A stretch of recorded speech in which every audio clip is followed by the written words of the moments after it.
Sunday Live with Jeff Koinange and Olive Barrows.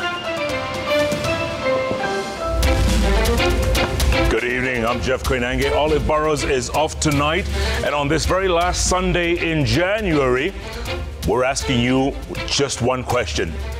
Did you know that the inflation rate back in December 2023 was at 6.3%? 2023. A year later, December 2024, which was last month, same inflation rate was down to 2.99, an almost 50% drop. Question is, how are you doing? That's the question we're asking. How are you doing? Are you coping? Because with inflation down, you should be doing a lot better. Are you doing that? We'll be doing some stories on the economy in a little short while, and that's why you need to start tweeting at Koinange Jeff. That's Citizen TV Kenya. The hashtag is Sunday Live. Sunday Live begins right now, tonight.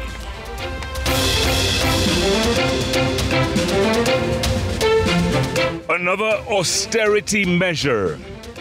The military gets hit as government ends KDF lunch subsidy.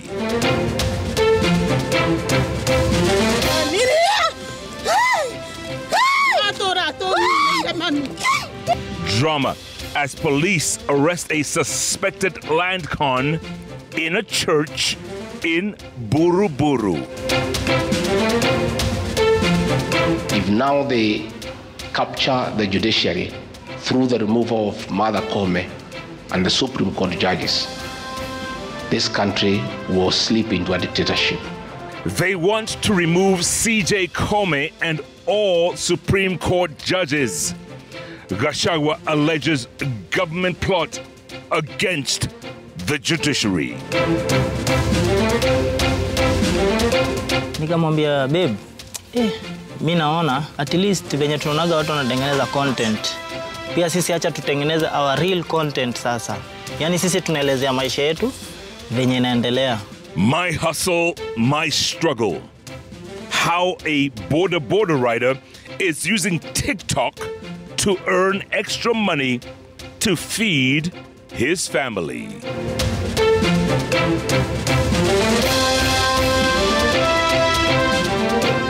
All right, welcome to the broadcast. Our sign language interpreter tonight is Njoki Shege. Now, tonight, we begin with a disquiet that has rocked the Kenya Defense Forces, the KDF, over the Ministry of Defense's decision to terminate the lunch subsidy program for the disciplined forces beginning on the 1st of July this year. Now, in a memo seen by Citizen Television and signed by Major General Mohammed Nur Hassan, the changes to the pay-as-you-eat, they call it PAYE plan, has been necessitated by the inefficiencies and ineffectiveness of the subsidy program. Let's begin our broadcast with our very own Emmanuel Toe.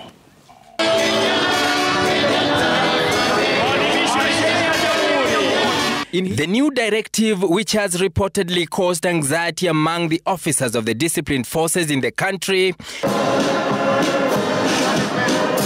has directed the abolishment of the Exchequer-funded lunch subsidy program by the end of the current financial year and usher in the new pay-as-you-eat system by the 1st of July 2025.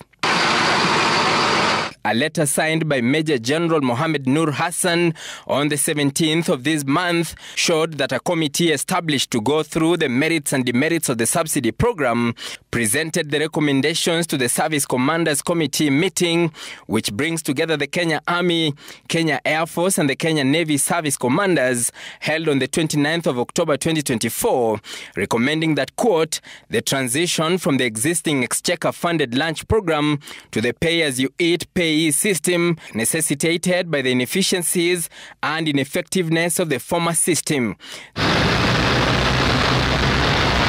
The memo further directing service commanders to prepare cost-effective cashless payment systems, including M-Pesa pay bill numbers, to pay for the soldiers' meals. The communique stating, quote, the system is to be deployed no later than March 31st, 2025 to facilitate meal bookings and payments, ensuring accountability and efficiency. Note that the payee system is scheduled to be operational on July 1st, 2025. End of quote. The new directive reportedly causing jitters among officers, a majority who are junior in the service, who will now have to dig deeper into their pockets to protect the country. However, the ministry has defended the plan, which seeks to save about 2 to 3 billion shillings per financial year, saying, quote, the decision to transition from the Exchequer-funded lunch program for service members to pay-as-you-eat payee has been necessitated by the need to streamline budgetary allocation, efficiency in use of government resources, facilitating access to a variety of meals that suit individual preferences, and alignment to best military practices both regionally and internationally. The ministry adding that the Exchequer feeding system has proved non-cost effective. It does not offer flexibility of time, neither does it provide the convenience of a feeding place, and further negates Kenya Defence Forces service members a variety of meals to suit different individual preferences. Consequently, the system is faulted for loss of working hours due to long queues and duplication of ration scales when service members are assigned duties to different camps. The statement further details that the funds allocated to the Exchequer feeding program will be utilized to improve the existing messing facility infrastructure and acquisition of catering requirements. Ration cash allowance was introduced into the Kenya Defence Forces in the year 2000 when provision for other meals, including breakfast and dinner, was discounted, and the allowance has undergone several upward reviews to cushion the personnel against inflation. Emmanuel Toh, Citizen TV, Nairobi. All right, we're going to switch gears here, and chaos erupted at St. James Church ACK in Buruburu in Nairobi after a widow and her children caused commotion outside the church, demanding the arrest of one of the church leaders. Now, they accused him of using their land title to secure a loan after deceiving them with false promises to help pay off their initial loan. Very confusing. Let's get more from our very own Willie Lusige.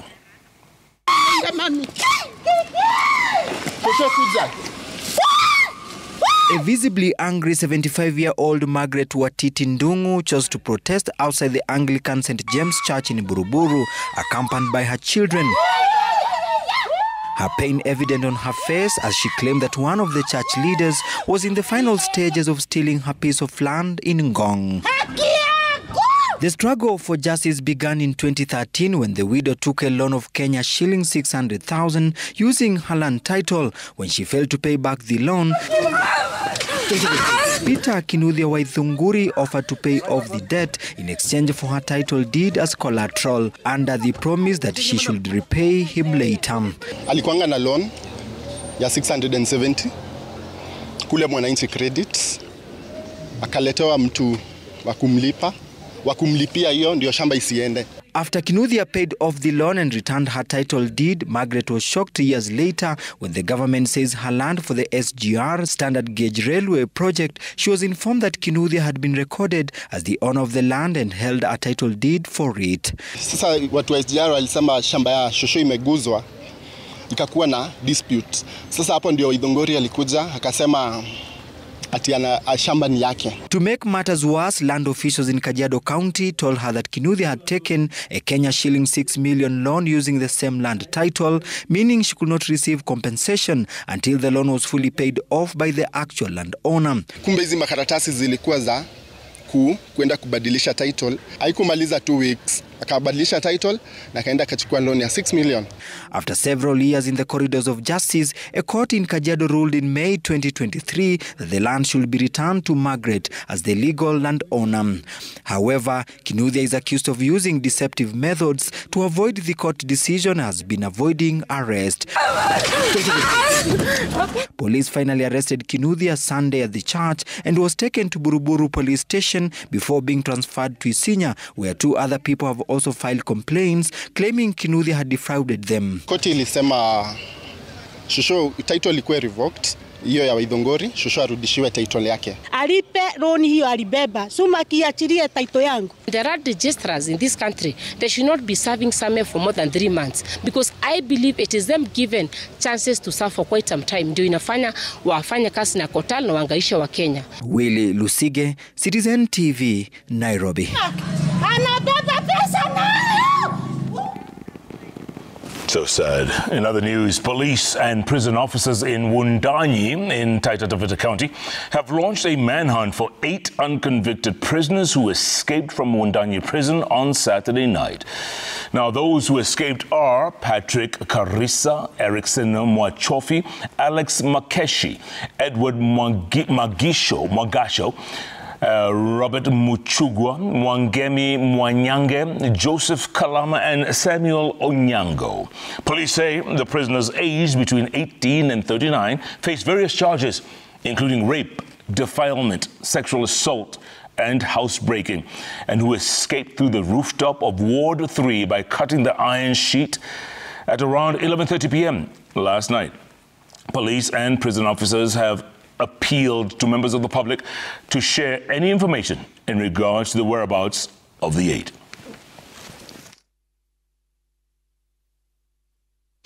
On to politics news now, and tonight, former Deputy President Rigathi Gachagua and former Chief Justice Willie Mutunga are accusing the government of a scheme to intimidate the Chief Justice Martha Koome following a dramatic incident of the withdrawal and then reinstatement of her security. Gachagua alleged a bigger plot to reconstitute the Supreme Court bench. Let's get more from our very own Ayub Abdirgdir.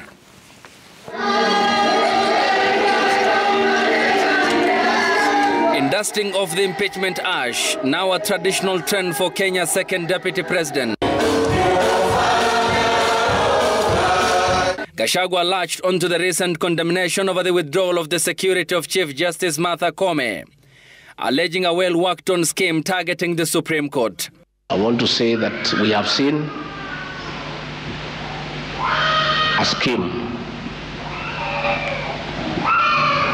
to remove Justice Martha Koome from office as Chief Justice and President of the Supreme Court. And I want to say, sisi tumesimama na Martha Koome, na hii maneno ya kumnyang'anya askari na nini ni kumuzia uoga so that she can resign. Preparation. A fear also expressed by the court's first president, Willie Mutunga, who equated events regarding Koome's security to underhand tactics deployed by the state to intimidate the courts to submission. And that's clear intimidation, you know, of withdrawing it. And it has always been used by the state. It's something that they should have told her, that, you know, if they said 3 people had been promoted, they could have told her. Wading into the recent petitions against Koome and the justices of the Supreme Court filed by former Law Society of Kenya President Nelson Harvey, Gachagua laid blame at the doorstep of the state, who he accused of engineering the petitions through proxies. There is even a bigger scheme to dismantle the Supreme Court ahead of the 2027 elections.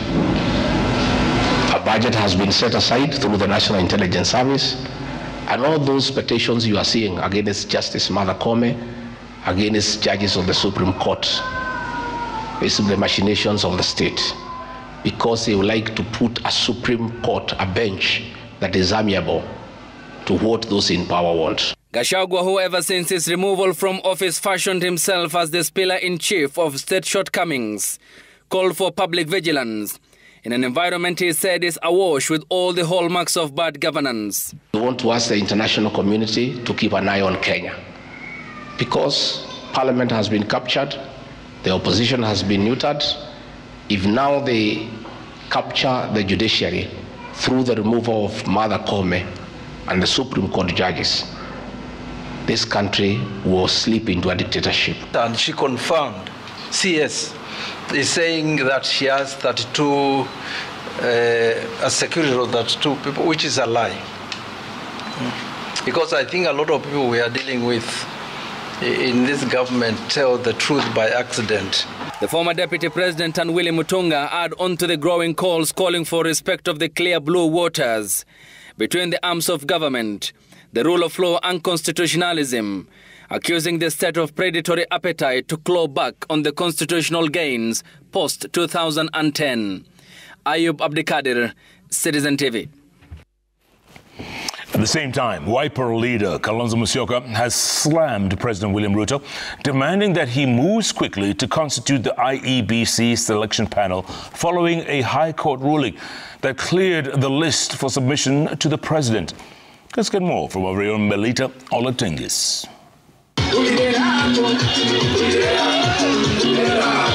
Just days after vowing to launch a full-force campaign to oust President William Ruto in 2027, Kalonzo Musoka took to Dagoretti North for a Sunday service at Eden Gospel Trumpet Church, where he, alongside ODM Secretary General Edwin Sifuna, demanded Ruto urgently appoint the IEBC selection panel. Ruto has no excuse other than to now put in place the 9 panelists so that we can have as soon as possible a new IEBC. Kumbukeni, wanatafuta kila njama ndio wapeleke mbele hata wakati wa uchaguzi kikatiba ambao inajulikana na ngojua 2027. Let's not give them any excuse. No excuse whatsoever.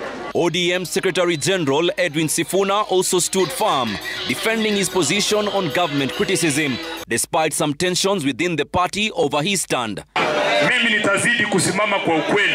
Kama kitu ni kibaya, kitu ni kibaya. Na tutasema ni kibaya. Wale ambao wanasikia wamechoka.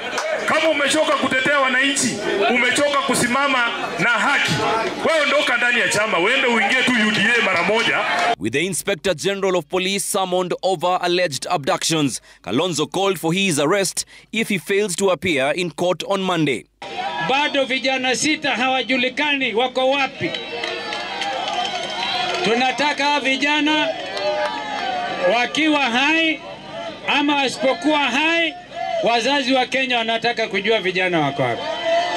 Na kama Inspector General hatafika mahakamani kesho, yeye atahukumiwa na kuwekwa korokoroni mara moja. Meanwhile, the National Liberal Party has accused Kalonzo Musoka of stalling the process of constitution of IEBC panel for trying to impose a candidate rejected by a majority of parties in the Azimio la Umoja coalition. It is Wiper Party and her leadership that is holding back the reconstitution of IEBC by trying to impose their candidate who was rejected by the majority of parties in Azimio la Umoja One Kenya coalition party through a democratic process and through a secret ballot that was conducted last year. Kalonzo has promised a spirited campaign against President Ruto, vowing to reverse all the policies the president has enacted. Melita Olutenges, Citizen TV. All right. At the same time, President William Ruto has lauded U.S. President Donald Trump's policy decision on the LGBTQ community, saying the direction aligns with the Bible, faith, and the culture of the people of Kenya, adding that the acceptable genders are only male and female. Now, U.S. President Donald Trump revealed numerous executive orders promoting LGBTQ equality, decreeing only 2 genders, and ending government diversity programs during his swearing-in.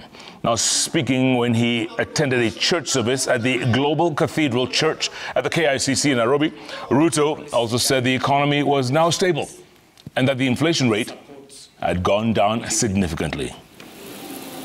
That boys must remain boys, and men must remain men, and women must remain women, and girls must remain girls.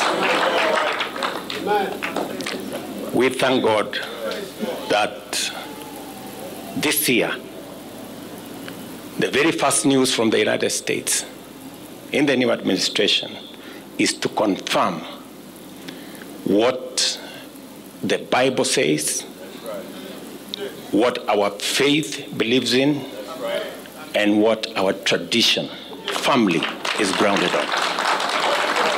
Let me also say that just yesterday, we got good news about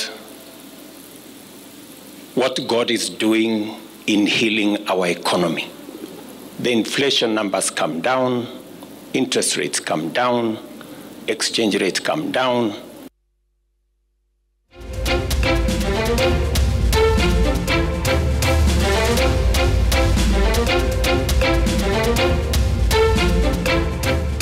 Now, the president talked about the state of the economy. They're saying that inflation had gone down, and that's exactly what we were telling you about at the top of the hour, that the numbers had literally gone down 50%. Now, here's the deal. The tough economic times in the country has pushed Kenyans to the wall, forcing them to come up with innovative ways to survive. Kenyans are getting help from a popular platform, TikTok. Citizen TV brings you the story of Liki Analo, a border operator and a TikTok sensation who uses the platform to highlight his economic struggles, sometimes getting help from strangers who chip in to ensure his family doesn't go without food. Take a listen. We meet Liki Analo at the base of his operation in Mathare. Atafutia my queen, my baby girl. Whenever business is slow, he uses the downtime to record TikTok videos to share with thousands of his followers. Mungu atakubless. Mungu atakubless. A routine he has mastered and perfected in the last 2 months. Unlike other influencers who use the platform to showcase their glamorous lifestyles, Analo uses his platform to showcase his struggles, laying bare his life. From family to work, he tells it all. Having left home before taking breakfast, Analo takes milk and mandazi from a kiosk and sets off for home to drop the items to his family, who then prepares breakfast. He lives in this one-roomed house in Mathare with his wife and daughter, and it is here where the idea of their TikTok Diary Dolly family was conceived in December. Tulikuwa tu na my wife Yvonne. Nikamwambia babe, mimi naona at least venye tunaonaga watu wanatengeneza content, pia sisi acha tutengeneze our real content sasa. Yaani sisi tunaelezea maisha yetu venye inaendelea. Hakuna kuhide. Tukiangalia tuna scroll, tuna watu wengi wamefaidika, pia sisi tukaambiana wacha tuanze. Sasa tukajaribu tu. Some days are good, others not so good. Ini 150. Itatosha? Tutatumia tu, sasa tutafanya nini? Na hakuna tu. Ile pesa nimebaki nayo tu. But through thick and thin, the family sticks together. Hiyo siku ilikuwa imekaa mbaya kabisa. Mimi huonyesha watu reality yenyewe. Hii ndio pesa ilibaki juu nililipa mwenye pikipiki 400, mafuta nikaweka. So kufika hiyo masaa nikapata nimebaki na only 150 shillings. Kwa maisha ni kuvumiliana tu. Huwezi sema juu amekosa ati mnaachana. Saa zingine pia kikuja na kuja na ile kidogo tuna manage. Saa zingine pia nakosa. Sisi pia kama mwanamke kuna ile yenye unakuanga tu umeweka. From Citizen TV. Analo credits his TikTok following for softening his economic burden. On days when his daily earnings fall short and cannot sustain his family, his followers always come through. One day ago, I think, kuna mama Asha ametuita pale Parklands. Akatuambia, nataka kuwaona. Mimi nao nikasema, acha nichukue familia yangu, tukabebana na wao. Tukaenda, akatuzawadi. Alitupea shopping, akatupea na bag.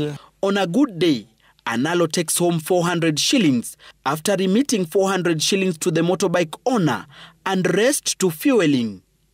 He splits his daily earnings to meet his family daily needs and also keeps some for his rent, which is 2,600 shillings per month. Vitu zimepanda bei.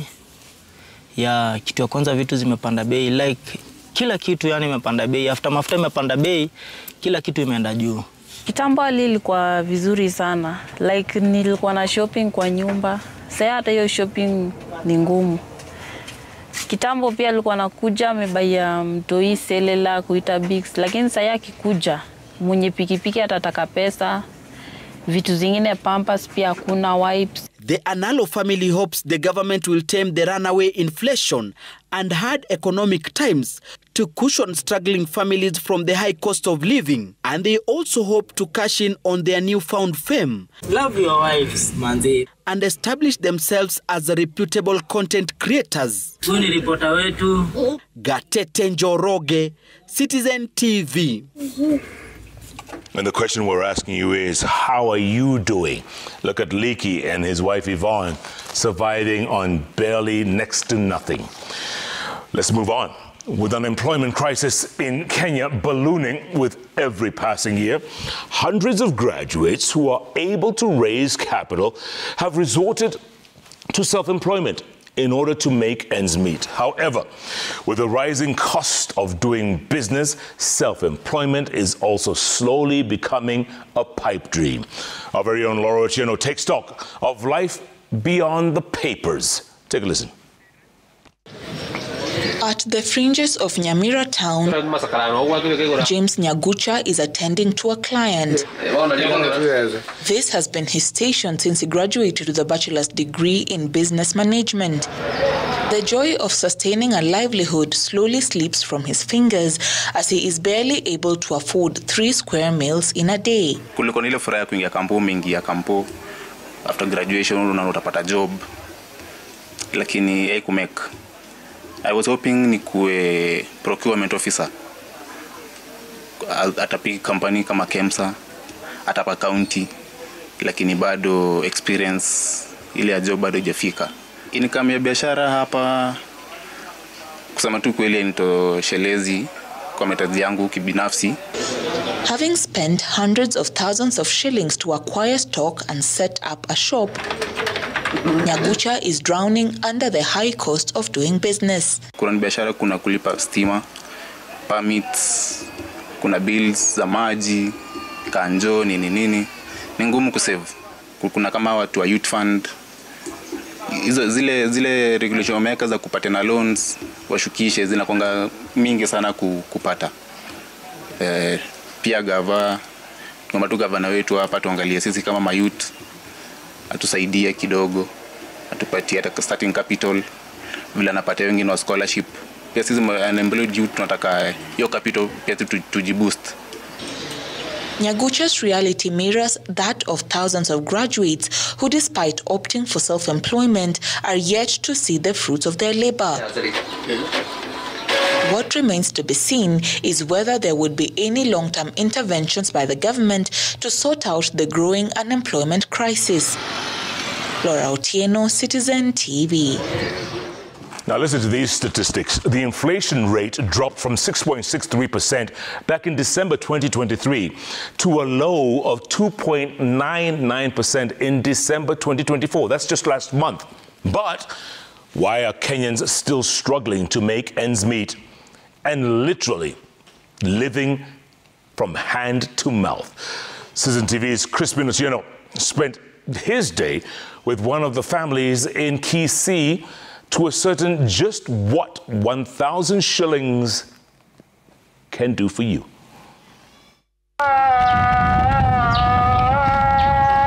On Sunday in Nubia, we visit Mustafa Mohammed's family to understand how they are coping with the hard economic times. It is a taller order for the elderly couple with 7 grandchildren to feed. This family is one of those that are literally struggling to make ends meet.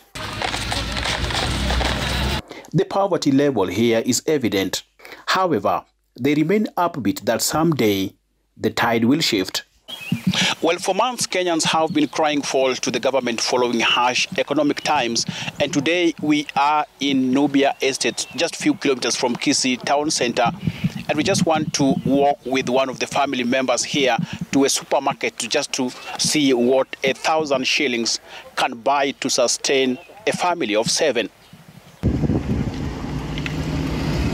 Together with Zena Ali, we decided to go shopping in one of the supermarkets within Kisii Central Business District. With 1,000 shillings in hand and a shopping list, she started off by picking 2 packets of maize flour, then followed by a 2 kg of sugar. With more than 700 shillings spent, she opted for a cheaper bar soap. The 70-year-old granny was elated to visit the milk shelves. However, she could only pick a pack of 250 milliliters of milk worth 30 shillings. She had barely covered half of the shopping list, and the balance had dipped to 14 shillings, money that could barely get her a matchbox. She finally settled on 2 pairs of sweets, totaling to 14 shillings. At the counter, she was again forced to dig deeper in her pocket for an extra 15 shillings for a carrier bag. Zena completes her shopping but barely filled her basket. Having taken on the role of the mother and father for their 7 grandchildren after their children passed on. Na hivyo sasa, kwa hiyo hela, sijapata mboga, sijapata makaa, sijapata chumvi hakuna, mpaka niende kwa jirani niombe chumvi. Na sisi na mzee hapa, tuko na utata. Sisi wenyewe na hii bibi yangu ndio tunakuwa, yeye ndio anatafuta kwa watoto hawa ndio wanaishi. Mustafa's family reflects how the economy was 2 decades ago. 1,000 shillings was enough to buy items to last several days. Maisha zamani ilikuwa tofauti na sasa. Shauri maisha zamani, shilingi 100 tu namna hiyo, unaona unafanya kitu kubwa. Ukiniuliza 1,000 kitambo, 1,000 ilikuwa ni maana ya hela. Ni maana ya hela sana sana sana sana sana. Lakini saa hii hakuna. Hata watoto wanaanza kuwa waizi. Many families across the country are literally struggling to make a living. Lakini tunaomba angalau nafasi za kazi. Maana ukiwa na pale unafanya kazi, unapata mkopo wako kidogo, unajikimu naye. Most of them now forced to devise mechanism to make ends meet. Crispin Otieno for Citizen TV, Kisii.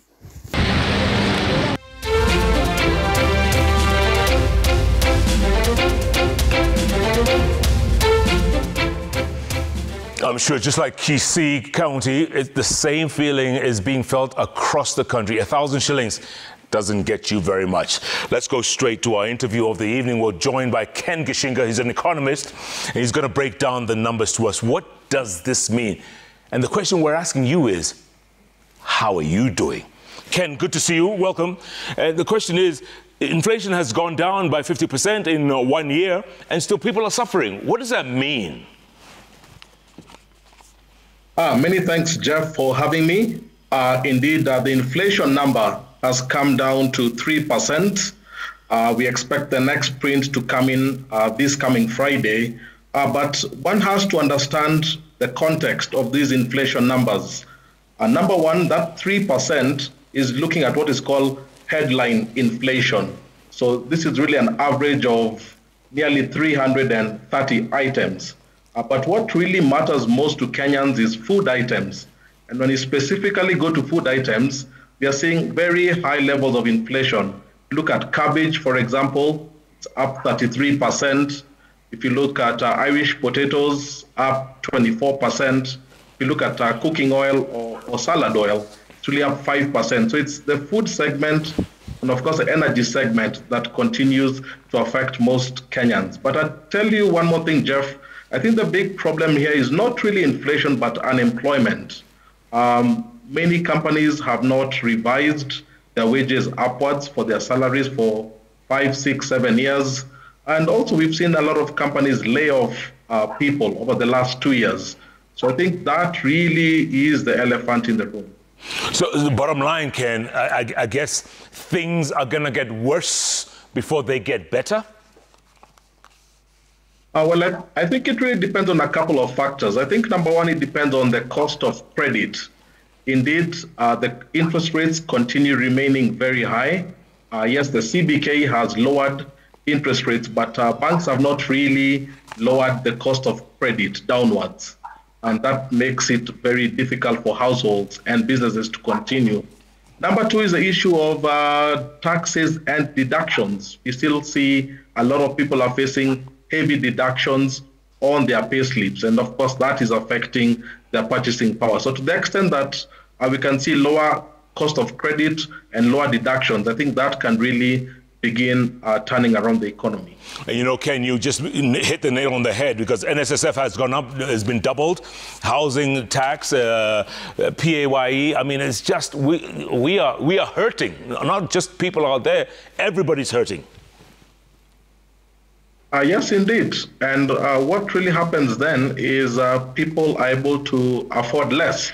And you double that with the issue of unemployment, it means the dependency ratio is quite high, where one employed person is supporting not just a family, but sometimes an extended family, and that has a draining factor. So I think these are the things that have really reduced the purchasing power, and that's why businesses are not finding the number of clients that they were used to in the past. Bottom line, Ken, as Kenyans, what can we do? What should we do? Well, a couple of things, as I said. I think, first of all, we need to look at our cost of credit. That is a big barrier, because businessmen need to have credit to open businesses and to expand. Number two, we really need to look at our tax policy. Again, are we deducting too much from Kenyans? Then also we need to look at productivity, particularly in agriculture. We need to have high levels of productivity.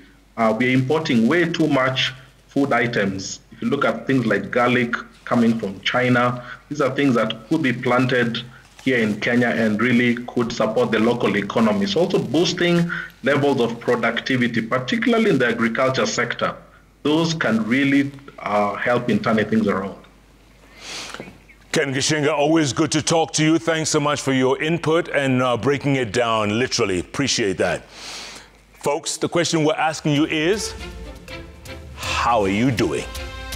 And it's not a greeting in the morning. It's how are you doing economically? People are hurting left, right, and center. January is January. How are you doing? Let me know. At Ken Ginga Jeff, at Citizen TV Kenya, the hashtag Sunday Live. Sunday Live takes a break. We'll be back. Plenty more ahead. In the meantime, coming up.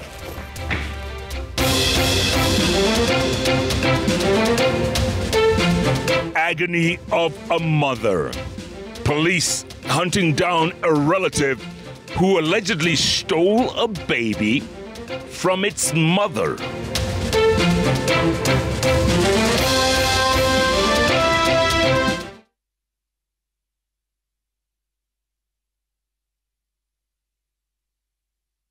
Buroti maguta keja kwa mtaa mambo fiti, nafungua bahasha wao nikismile, mambo ni murwa kop imesoti yeketa biza maplot nikasip tu kani flota mboka reti kotop nikasip tu. With just a payslip, get a mobile loan of up to 500,000 shillings or an unsecured loan of up to 9 million shillings. Visit a Cooperative Bank branch today. Cooperative Bank, we are you. I trust Sunlight 2-in-1 washing powder to give my clothes a sensational clean and an uplifting fragrance. Okay, bye-bye. Sunlight. More than you expect. Your Asian adventure awaits na View Travel. Ready to explore? Dive into the vibrant energy of Thailand, stroll through Singapore's dazzling streets, or unwind on Bali's pristine beaches. Discover the rich cultures of Malaysia and Vietnam, the serene beauty of Laos and Cambodia, or the innovation and tradition of Japan and China. Whether for leisure, learning, or business, unforgettable experiences await. Tembelea Asia na View Travel. Visit viewtravel.com, call or WhatsApp 0703 254 254. View Travel. Dream, explore, discover. Pepsodent Charcoal has 2 of nature's powerful whitening ingredients. With the power of activated charcoal and lemon essence, it removes stains and whitens teeth naturally. Convinced? Well, I am. Just look at your beautiful Pepsodent smiles. Pepsodent Charcoal. Pepsodent.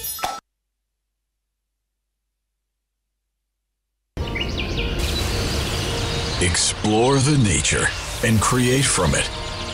The spirit of inventors leads to the inspiration for new technology. By drawing nature's energy, we create the extraction tech. Small in size, huge in power. Millions of microcapsules condense the essence of nature. Join us, Clesoft Invent for Life.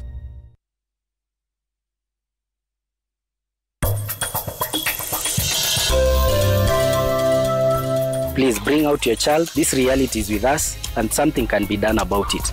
You'll see progress in due time. Nafikiria kuhusu Babu J. We, aki mapenzi wewe. Love if I catch you.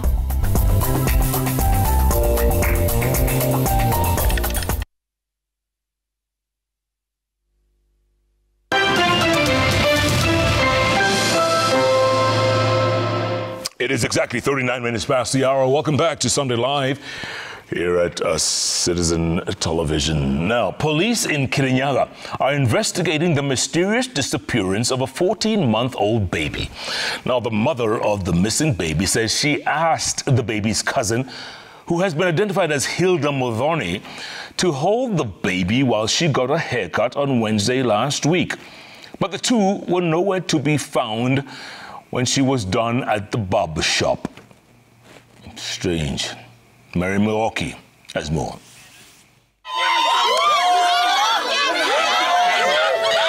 Sunday morning, and women from Kiango, the village in Kirinyaga County, held demonstrations in the sleepy town in solidarity with Mary Njoki, whose baby was taken away on Wednesday last week.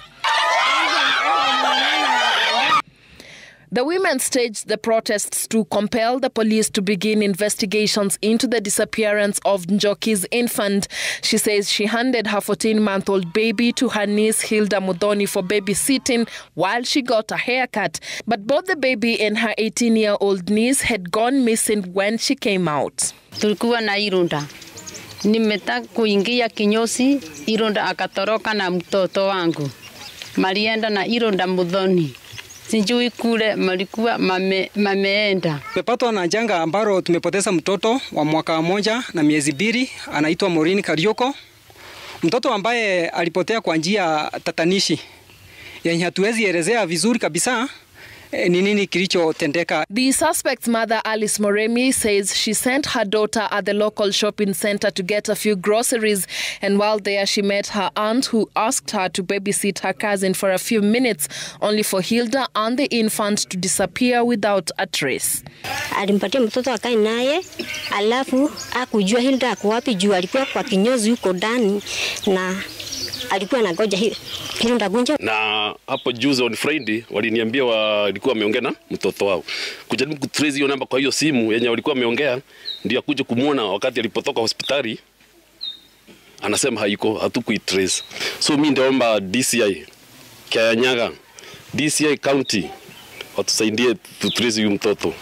They are accusing local police of dragging their feet and now want the matter to be taken over by the DCI. Mary Milwaukee, Citizen TV.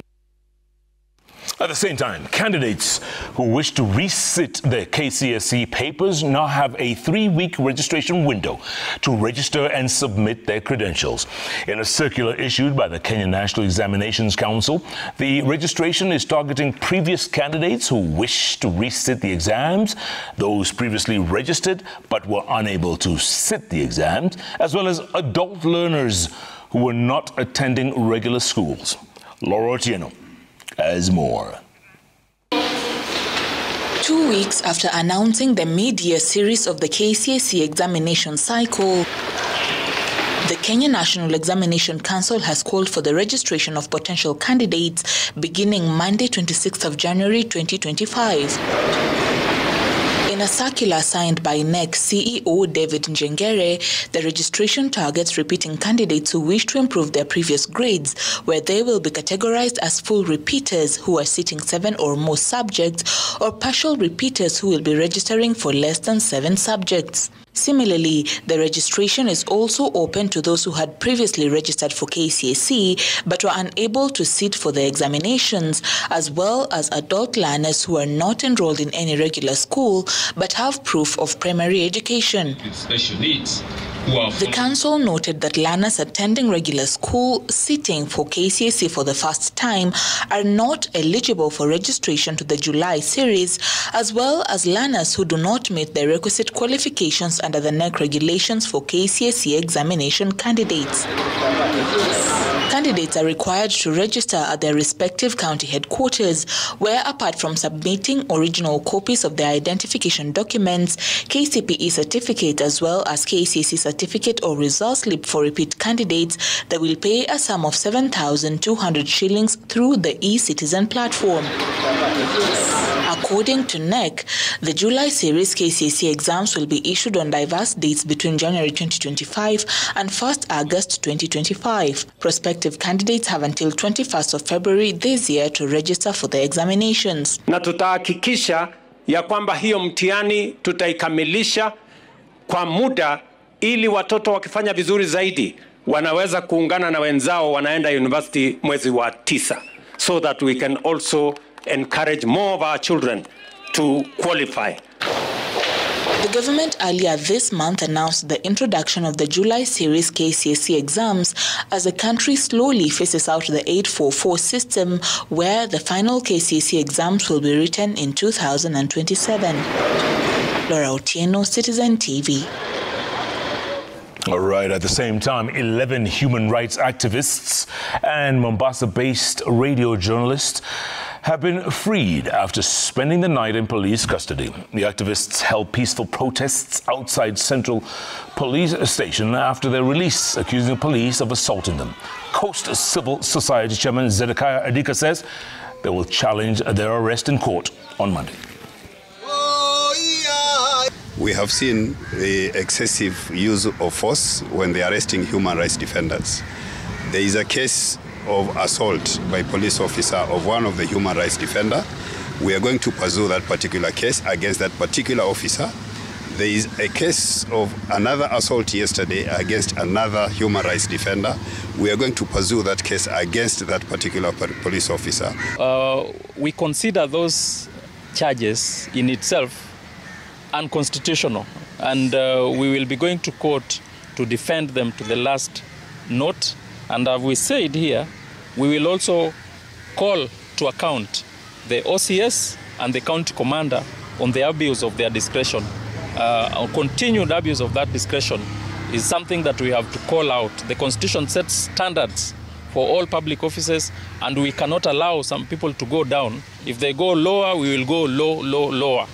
We will also tell you that All right, now Interior Principal Secretary Raymond Omolo has issued a stern warning to herders in Isiolo County against starting fires following wildfires that have affected more than 2,500 acres of forest in 2 sub-counties. Now, speaking in Sericho, where he toured the county to assess and monitor the situation, Omolo said the inferno, which affected Sericho, Bandana, Dadachasbasa, and Merti, has been contained following efforts from officers from the Kenya Forest Services and the Kenya Wildlife Services, Ngao, and the Northern Rangeland Trust, the Kenya Red Cross, and local communities. Now, he said they are investigating claims that the fire was started by herders as they attempted to clear paths for their animals, and also allegations that the good thing is that it's an area that is sparsely populated, and therefore we've not had any loss of lives. We want to appeal to the locals to try to avoid lighting fires, because you might be lighting fire just to contain or to sort a small situation, and then it goes out of hand like what we have experienced. It is dry, so the grass is dry, and then of course there is also a lot of wind. Wananchi, wakati kama huu msiweke moto. hata ikiwa ni asali unatafuta, hata ikiwa ni una suspect ile kichaka iko na sama kama tuseme sesefly hivi, usichome, kwa sababu kichoma kulingana na ile hewa iko, hiyo moto ina spread na hiyo inaleta hii madhara. Now, news from further afield, and the Indian government has pledged to deepen diplomatic ties with Kenya and partnership in key sectors such as trade, energy, and healthcare. Now, speaking during celebrations to mark the 76th Republic Day, High Commissioner Ramgia Kampa said Kenya remains an important ally in the Regional Republic Day, which is marked to celebrate when India turned into a sovereign country and the adoption of its constitution.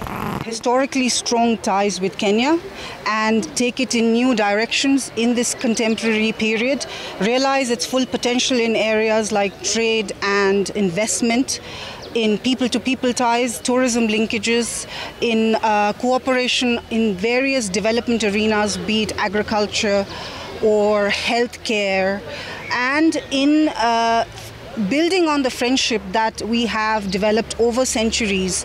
A big part of that friendship is also because of the kind of intermingling we've had across the Indian Ocean, and the Indian origin community in Kenya have played an important contribution, played an important role in that process, and we ourselves value that, and we are committed to building on those linkages. All right, on that note, we're going to take another break right here on Sunday Live. Let you know the question of the evening. How you doing? And I don't mean that as a morning greeting. How are you doing when it comes to the state of the economy? You saw that story about 1,000 shillings goes hardly anywhere like it used to 5 years ago, like it used to 3 years ago. How are you doing? Let us know at Ken Ginga Jeff, at Citizen TV Kenya, the hashtag Sunday Live. Sunday Live takes a break. We'll be back. We still have Citizen Planet coming up, our weekly feature, and sports as well. Back in a moment.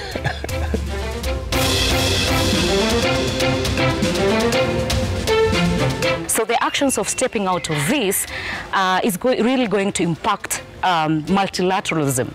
It's going to weaken the way we act together as a planet in addressing climate change. On Citizen Planet tonight, climate change experts frown at Donald Trump's decision to withdraw the U.S. from the Paris Agreement.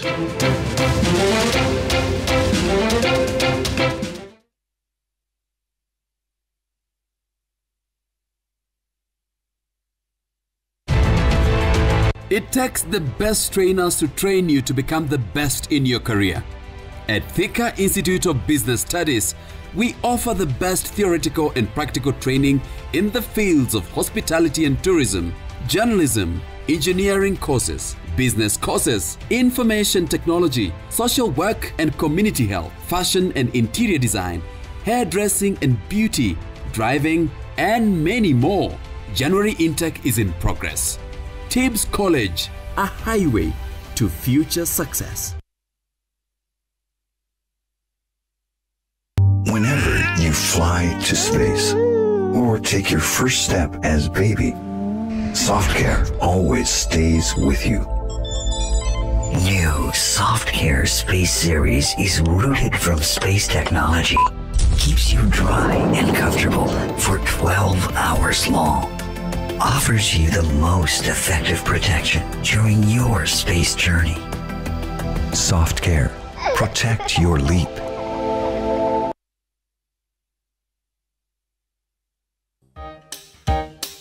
When your kids learn to share, you're giving them a great start. Prestige Margarine. It all starts with a great start. Now comes in the original and vanilla flavor.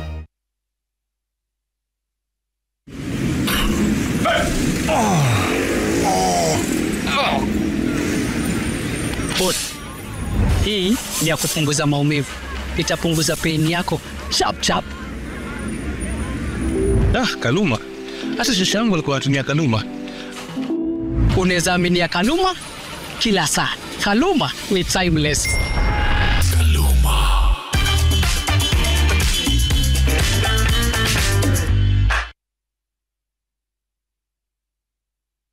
For a better and secure future, education is a necessity. That's why Kiharo MP Dede Nyoro, through Kiharo and GCDF, has launched Kiharo Masomo Bora program to help day school students, where students will pay 1,000 shillings per term. Students will have porridge and lunch served in school. And this program will also help in building school infrastructure and provision of revision materials. Kiharo Masomo Bora with Honorable Dede Nyoro.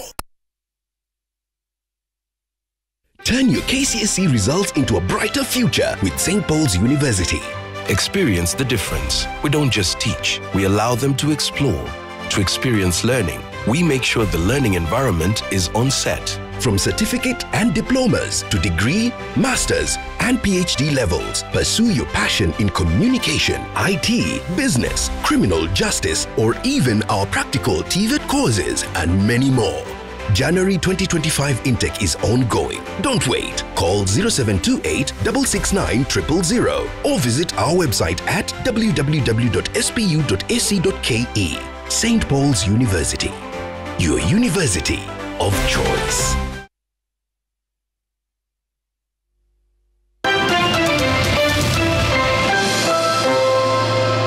Welcome back to Sunday Live here at Citizen Television at exactly 54 minutes past the hour. Now, on to our weekly feature, Citizen Planet. And the executive order signed by U.S. President Donald Trump to withdraw from the Paris Agreement has been a big blow to worldwide efforts to combat global warming. Now, the decree came just days after the World Meteorological Organization, the WMO, reported that 2024 recorded unprecedented high temperatures surpassing the 1.55 degrees Celsius threshold outlined in the Paris Agreement, with concerns that this year could be even warmer. This story was produced by Susan Ndunda.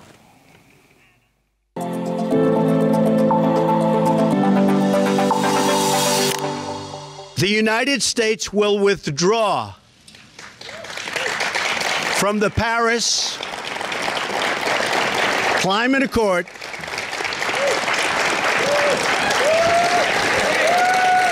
Thank you.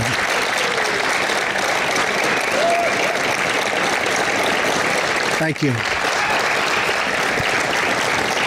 But begin negotiations to re-enter either the Paris Accord or in really entirely new transaction. America's withdrawal from the Paris Agreement has been termed a direct threat to international efforts aimed at limiting temperature rise and mitigating the catastrophic impacts of climate change, particularly for the world's most vulnerable nations. United States, which is one of the biggest emitters, the biggest contributors to the warming through their industrial activities. And they've done this for 200 years now, more than 200 years. So it's one of the countries that are responsible for all the most of the historical emissions. It's the biggest emitter. And now they're stepping out. They're actually saying that they're not responsible for the actions. So the actions of stepping out of this is really going to impact multilateralism. It's going to weaken the way we act together as a planet in addressing climate change. Trump's decision to withdraw the U.S. from the Paris Agreement weakens the global collective effort to tackle climate change. Let's remember, the U.S. accounts for 15% of global emissions. But if you actually account for historic emissions, the U.S. is responsible for a third of the total emissions that have caused climate change. So U.S. withdrawal will potentially slow progress to tackle climate change. This coming on the backdrop of a meteorological report that paints a grim picture. The report released in January 2025 by the World Meteorological Organization confirmed that 2024 was the warmest year on record based on 6 international datasets. The global average surface temperature was 1.55 degrees Celsius. According to WMO, this meant that 2024 was the first calendar year with a global mean temperature of 1.5 degrees Celsius above the 1,850-1,900 average. In another study done by Advances in Atmospheric Sciences, heating in the ocean continued in 2024 in response to increased greenhouse gas concentrations in the atmosphere despite the transition from an El Niño to neutral conditions. A situation that, if not tamed, will cause untold pain, losses, and deaths for vulnerable nations such as Kenya that continue to witness devastation caused by unprecedented climatic changes. At the recent United Nations Conference on Climate Change in Baku, Azerbaijan, African nations were advocating for a compensation package of $1.3 trillion to support vulnerable countries facing the greatest brunt of climate change. Experts warning that the U.S. executive decision could be catastrophic to an already struggling world. But over time, the U.S. has not been meeting its responsibility. And with Donald Trump pulling out of the Paris Agreement is another setback, but it's not the end of the world. When you look at the Loss and Damage Fund, for example, in Dubai in 2023, where there were pledges of about $700 million, the U.S. pledged only $17.5 million, which is a very tiny fraction, considering that it's one of the major causes of climate. We need to see the U.S. actually take action, because with Trump going with his policy on drill, baby, drill, that means we're going to see increased impacts of climate change. In a statement, UN Climate Change Executive Secretary said of the U.S. withdrawal from the Paris Climate Agreement, embracing will mean massive profits of manufacturing jobs and clean air. Ignoring it only sends all that vast wealth to competitor economies, while climate disasters like droughts, wildfires and superstorms keep getting worse, destroying property and businesses, hitting nationwide food production and driving economy-wide price inflation. Despite great strides by the global community to mitigate and adapt to the effects of climate change, those efforts now face significant setbacks following the U.S. exit, as the country is one of the world's largest carbon emitters and bears historical responsibility for leading climate action. I've been very blunt. Climate finance is not charity.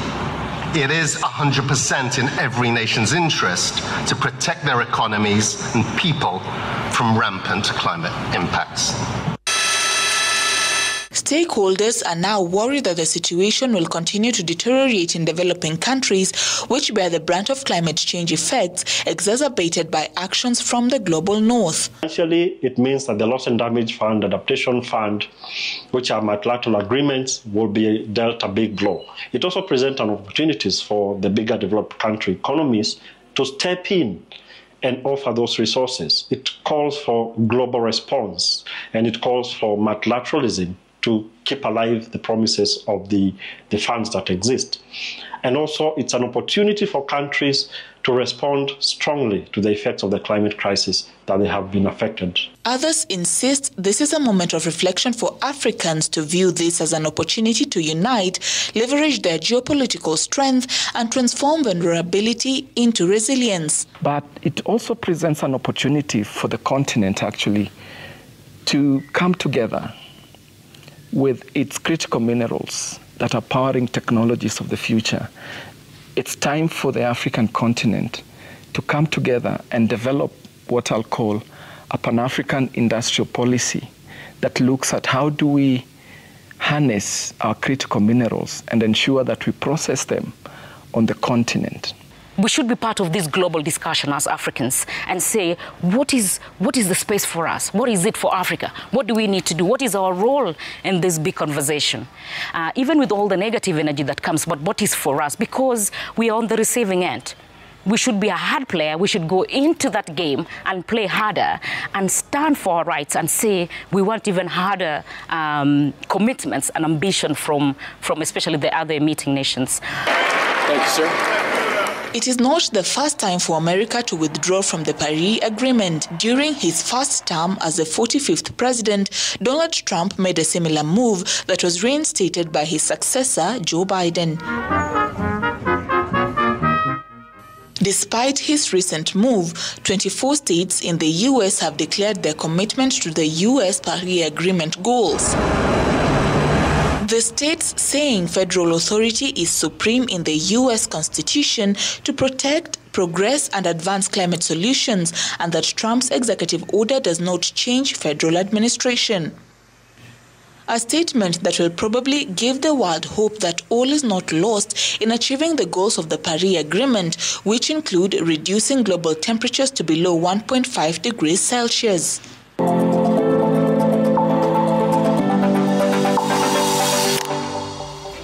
Great story there. And we're asking you the question, folks, how you doing? And it's not a greeting. It's about the economy. 1,000 shillings doesn't go as far as it did a year ago, 2 years ago, or 3 years ago. How you doing?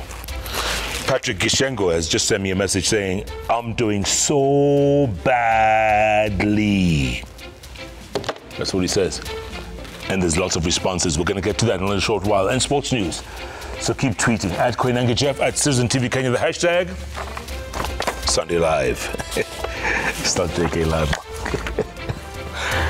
Sunday Live takes a break. We'll be back. In the meantime, coming up.